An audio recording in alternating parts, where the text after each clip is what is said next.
Hello everyone, good morning. তো আজকে অষ্টমী সকাল, আর আজকে আমার মার নতুন ঘরে গৃহপ্রবেশ হবে। সকাল 6টার সময় ঠাকুরমশাই চলে এসেছে পুজো করার জন্য। এখানে পুজো করে তারপর আবার আরেক জায়গায় পুজো করতে যাবে। তো দেখো, আমাদের ঘরটি পুরোপুরি কমপ্লিট হয়নি, কিছু কাজ বাকি আছে, তবুও ঘরে ঢুকতে হচ্ছে, না হলে 1 মাস আরও কোনো ডেট নেই ঘরে ঢোকার।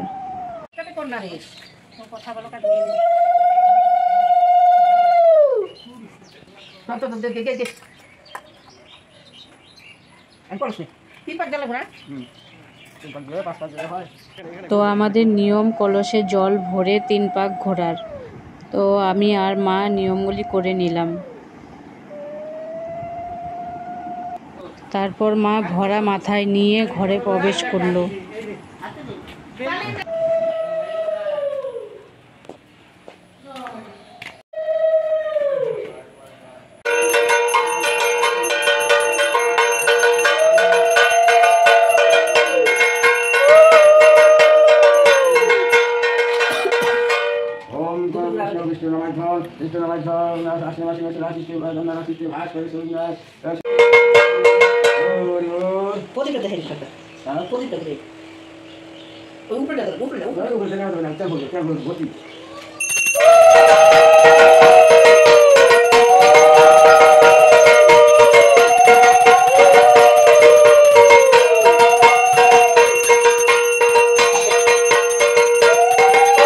তো আমাদের সত্যনারায়ণ পুজো কমপ্লিট হয়ে গেছে। ঠাকুরমশাই অনেকক্ষণ ভোরে পুজো করলো, খুব সুন্দর পুজো করেছে।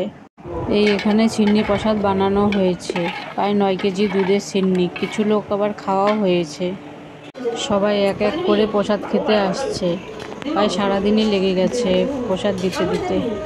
তো সারাদিন খাটাখাটনির পর অষ্টমী রাতে আর কোথাও ঘুরতে যাইনি, একটু রেডি হয়ে বাড়ির সামনে দাঁড়িয়েছিলাম, লোকজন দেখছিলাম। সারাদিন খুব খাটাখাটনি হয়েছে, ঘরটর গোছানো হলো। তো আজকের মতো এই পর্যন্তই। Good night, tata.